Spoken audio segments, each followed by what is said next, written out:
Hello, welcome to our monthly performance monitor. My name is Barney Hawkins, Investment Director at True Potential. October was a good month for investors, with markets continuing to climb higher. Despite warnings from certain commentators that equity valuations look stretched, global equities gained 2.9% over the month, with the UK up 1.8% and the US up 3.3%. Fears of monetary tightening and higher interest rates in both the UK and the US were eased by reassurance from central bankers on both sides of the Atlantic that any move in rates would be small, gradual, and well publicised ahead of time. The Bank of England played down concerns that any rise in UK rates might mark the beginning of a long-term trend, while in the United States, the third quarter earnings season offered further reassurance, with the majority of companies reporting profits ahead of expectations, and results from some of the large tech companies like Google, Facebook, and Amazon being particularly impressive. In Europe, the ECB announced that it would reduce the amount committed to quantitative easing each month. However, it also promised to keep the program going for longer, and so despite the attempted secession of Catalonia from Spain, European markets were spurred on by the prospect of continued QE and low interest rates, ending the month up 1.5%.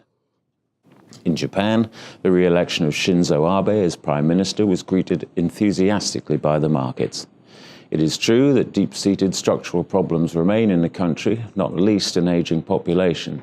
However, Abe's unwavering commitment to continue printing money to stimulate economic growth and to generate a modicum of inflation went down well in a world that is, for the most part, steeling itself for the gradual tapering of QE and a raising of interest rates.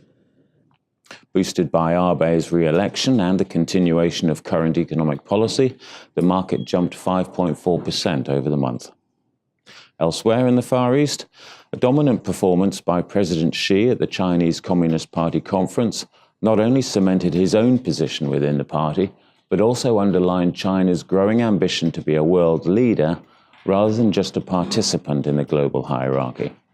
Reacting to this confidence, Asian markets were also strong, gaining 5% in October. With so much attention focused on central banks and the prospect of a move up in interest rates, we might have expected bond markets to be under pressure. However, bonds continue to provide a useful counterbalance to fully valued equity markets, and gilts nudged up 0.3% over the month. Rising inflation helped index-linked gilts climb 1.7%. While markets are undoubtedly high by historic norms, substantial cash sums remain on the sidelines waiting to be invested, and this is keeping volatility in check. With interest rates likely to remain low for some time, central banks moving very cautiously, and corporate profits continuing to impress, equity markets should continue to hold their own. Thanks for listening, and we'll see you again next month.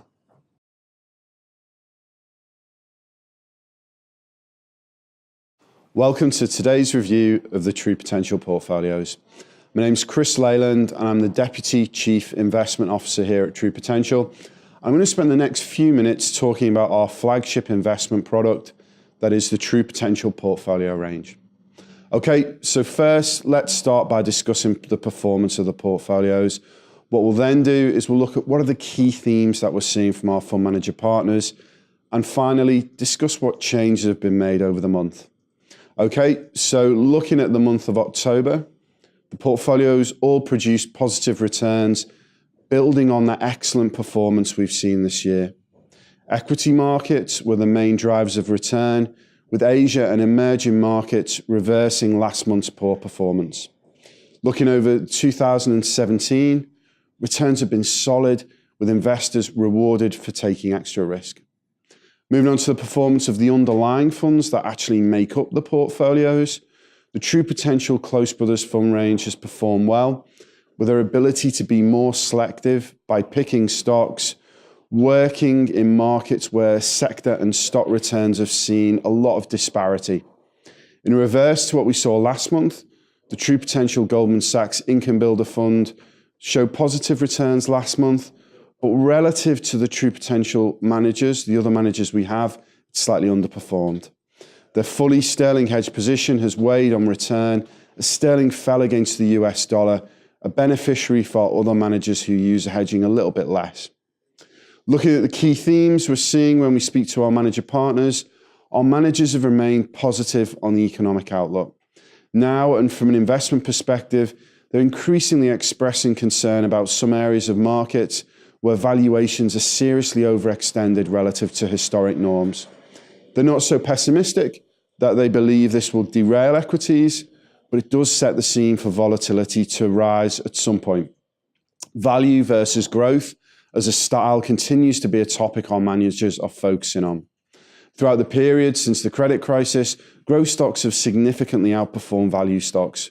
We note that some of our managers, previously very bullish on economic prospects, have started to have serious doubt about valuation levels for certain growth stocks.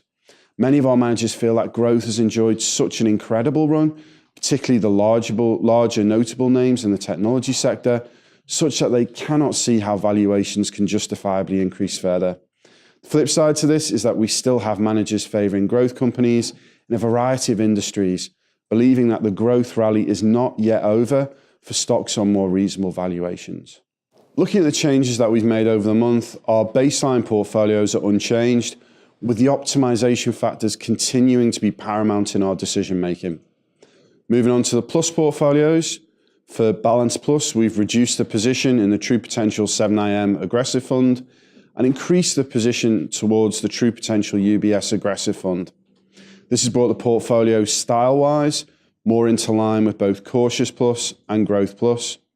Over the year, the True Potential UBS Aggressive Fund has benefited from its currency exposure, and should sterling appreciate, UBS could well be better positioned.